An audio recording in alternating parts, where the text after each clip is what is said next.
future.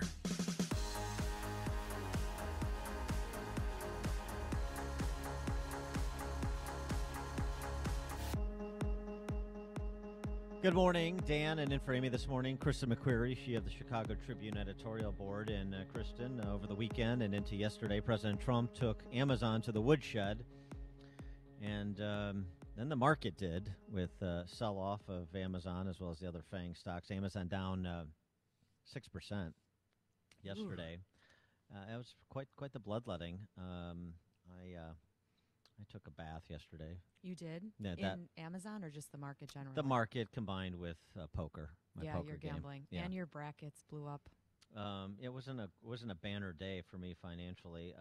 And Trump continues to pile on, suggesting that Amazon is free riding the post office. Only fools or worse are saying that our money-losing post office makes money with Amazon. If they lose a fortune, then this will be changed. Well, I hate to break it to President Trump, but the post office was the kind of most notorious federal money pit well before Amazon ever came into existence. $60 billion to the negative over the last, say, decade. And the whole kind of last mile delivery criticism of Amazon has some merit, but the problem is the president isn't talking about service providers generally. He's targeting Amazon specifically, and he's also making veiled threats about Amazon's business model rather than talking about public policy that would be distributed evenly. Right, but the rules of the game type of discussion versus targeting a particular company. Right, but are we also taking his tweets too literally rather than seriously? Well, perhaps, but the problem, of course, is when the president makes a pronouncement on something, it has an impact, and so words should be measured. And also, I think it's just bad policy for politicians to demagogue companies they don't like for whatever reason. I didn't like it when President Obama did it. I don't like it when President Trump does it.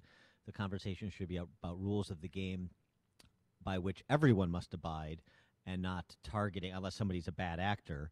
And there's no evidence to support the contention that Amazon is some kind of bad actor. You may not like how they're disrupting markets. You might not like rent-seeking behavior, but that's a public policy discussion. That's not an Amazon-specific discussion. Personal. He doesn't like that Bezos owns the Washington Post, and he feels that they are targeting him, so he's lashing out, which makes it even worse. Right, and it's fine. He can lash out at the Amazon Post all he wants and the quality of their content. That's a different thing than going after Amazon, in my estimation. Even though I have no particular affinity for Jeff Bezos or Amazon, but it's about trying to apply some consistency to the way we think about policy. For more on this, somebody who does it better than me, we're pleased to be joined by Noah Rothman, who, of course, is the associate editor for Commentary Magazine. Noah, thanks for joining us. Appreciate it. My pleasure. Thank you for having me. So what about Trump and his public feud with Amazon and what I described as sort of a veiled threat in Amazon's direction about, you would have to take implicit about regulatory action? Yeah, I agree with you, Dan. It's like you guys read my mind. This is what I'm writing on today. I'm very uncomfortable with this. It's even a little bit worse because President Trump, as was said, that President Trump is going after Amazon because he really doesn't like the owner of the Washington Post, who just happens to own Amazon as well. That is the extent of the connection here. The connection is that Jeff Bezos owns these two companies, and so he's going to harm the financial interests of one in order to influence the decision-making of the other. There's nothing you can call that short of soft authoritarianism. It is precisely how this works in third world countries, where you don't have state control of media, but you have state apparatuses that leverage and influence the conduct of media so that they affect the same results as if it were direct governmental intervention in the sector that performs journalism and oversight of public sector entities. So we should be very concerned about this sort of thing. I don't want to overhype it and say that this president is somehow a banana republic dictator. He's not. But that's where we get if this conduct is not checked and not called what it is very forcefully and very decisively, and responsible entities come out and say this is wrong and it needs to stop. He won't, though, right? I mean, there is no changing Donald Trump. There's no changing his Twitter behavior. He did this early in his presidency with Boeing.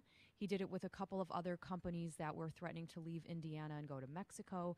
And it actually, at the end of the day, turns out to be a little blip on the radar, and we all move on. That's one argument. What is your response to that? I think that's fair, but that doesn't make it right. Just because we all have short attention spans doesn't mean that the gravity of this particular offense should be overlooked. There really is no contention there that is somehow a absolution for failing to address this issue head on. Like you said, this is a pattern of behavior. It is the most juvenile narcissism, the most indulgent, impulse-driven, unpresidential conduct. And it doesn't behoove us to say, well, that's just how the guy is, and blow it off. He shouldn't be that way. He has a higher calling. He is supposed to be responsible to the American public who elected him. Everybody, not just his voters. So that's the sort of thing that I don't look very kindly on that sort of excuse making on the part of people who would rather ignore this and pretend that it'll just go away and say, well, this is just his behavior, or the voters voted for this. They're getting that sort of thing. You can make excuses all day long, but it is really just an attempt to disengage from a very serious matter, which doesn't reflect very well on the people trying to disengage. Getting back to what you mentioned before about media, the flap over Sinclair per this Deadspin video that shows a bunch of Sinclair network affiliate anchors reading essentially the same mission statement. Sinclair responding to the criticism from the left-wing D.C. press corps echo chamber, a VP named Livingston writing a memo that said, among other things, do you ever notice that a story written about Sinclair from a West Coast publication will include a lot of the same talking points, often the same wording as a story written a week earlier on the East Coast? These reporters aren't producing original journalism. They're aggregating often flawed reporting, content published by other media outlets without fact-checking it, or calling us to confirm any of it. And then he contrasts that with what Sinclair has suggested they're going to do per this statement. I wonder if you think that the criticism here is about echo chambers, or at least coming from the D.C. press corps, mostly about the content reverberating through those echo chambers. Well, I think nobody is talking about what they want to talk about in this issue. I think everybody is making stocking horses out of their little pet issues. So this Deadspin what do you call it? Montage, rather, of montage of journalists was kind of silly. It was an editorial statement, and an editorial statement about how journalists should be immune to the hyperbole that proliferates on social media. So that's kind of a good thing. And the fact that it was repurposed all across the country is just sort of a non sequitur. So what? These stations are all owned by the same company. They all have the same editorial statement. But that's not the left's problem. The left's problem is not with this particular editorial statement. It is with this company and the extent to which it has gravitated towards and sought to ingratiate itself, A, with the Trump campaign and then with the Trump administration, and likely in an effort to grease the skids for the company's attempt to take over the Tribune Media Company, which owns another 43 local stations. And it's a rather sordid attempt to ingratiate itself with federal regulators, and they have gone so far as to hire Trump campaign operatives like Boris Epstein and Seb Gorka, who does content and commentary for these networks that run across the country. They're must-run editorial bits. And so they have a very close relationship with this White House, and it is a favorable relationship, and it's sort of an untoward relationship if you're a media entity that should ostensibly be neutral. I mean, conservatives know this very intimately. We have been talking about this sort of thing for the last 30 years. But the difference is that this isn't subtle, this isn't unconscious, it's not deniable. Just reading the statement you just said is completely, unsatisfactory from the point of view of somebody who's looking for a reasonable denial here. It is obvious, it is overt, and that is not what makes media bias effective. Media bias that is effective is subtle and environmental and about omission and emphasis and stories that are chosen and stories that are buried, and it's deniable. It's about a culture that is sort of so pervasive that only conservatives are aware of it. Liberals just think it's the air that they breathe. Mm-hmm. So this sort of thing, I think, is not very effective, and Democrats who are freaking out about it just simply don't understand what effective media bias is. Conservatives do, and so I think they're a little less concerned about what they're seeing in these editorial segments.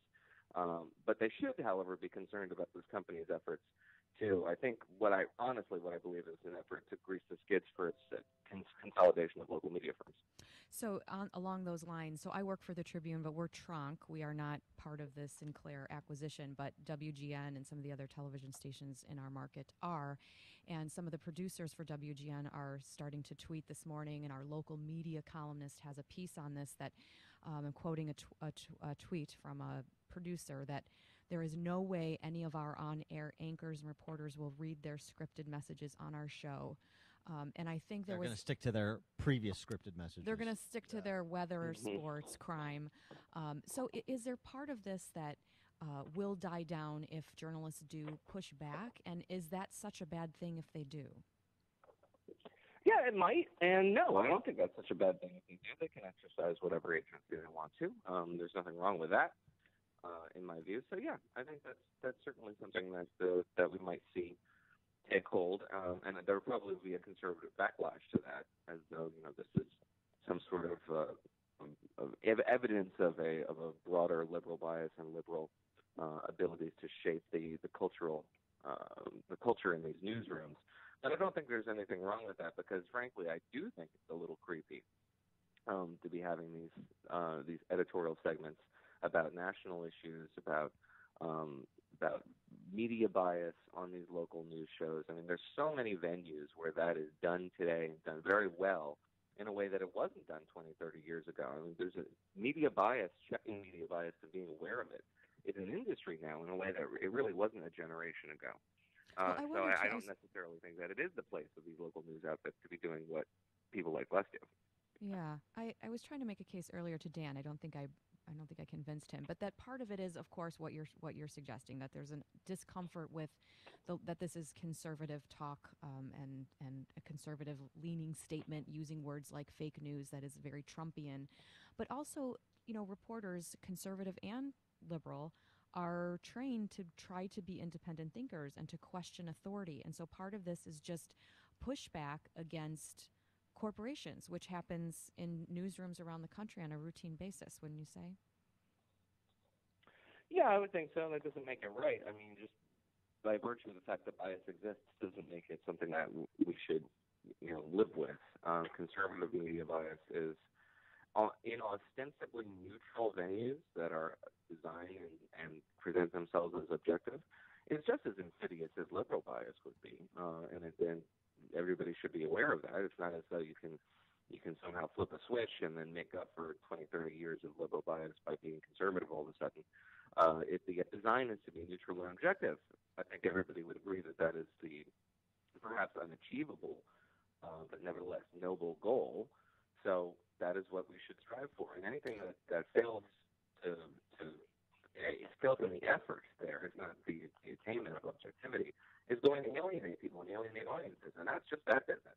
There's no business that's going to want to do that or going to want to pursue that as a business strategy, particularly on the local news level. So I think it's just a generally bad strategy on Sinclair's part.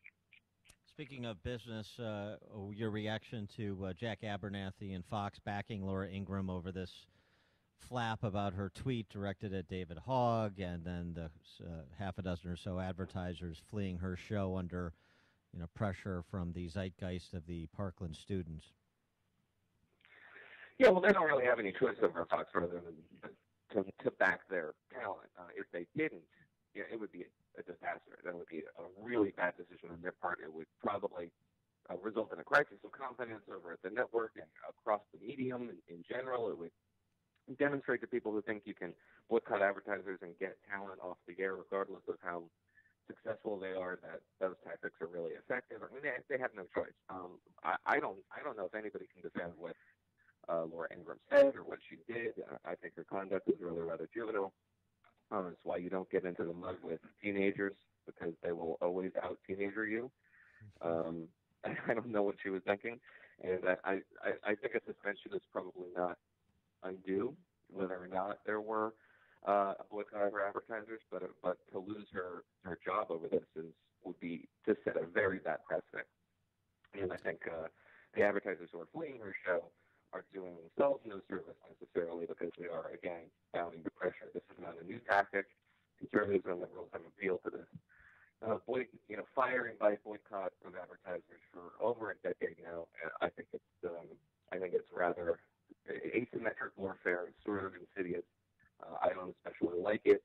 I think if you're going to engage in the field of ideas, you should engage in those ideas and not try to target people's livelihoods. But I lost that battle long ago. This is the way of things now, and it is very effective. So hopefully it won't be. Hopefully Laura Ingraham returns. If she does not, it signals a very new phase in this sort of asymmetric warfare against talent and personalities on media. He is Noah Rothman, Associate Editor of Commentary Magazine. Noah, thanks as always for joining us. Appreciate it. Thank you. Appreciate it. And he joined us on turnkey.pro answer line.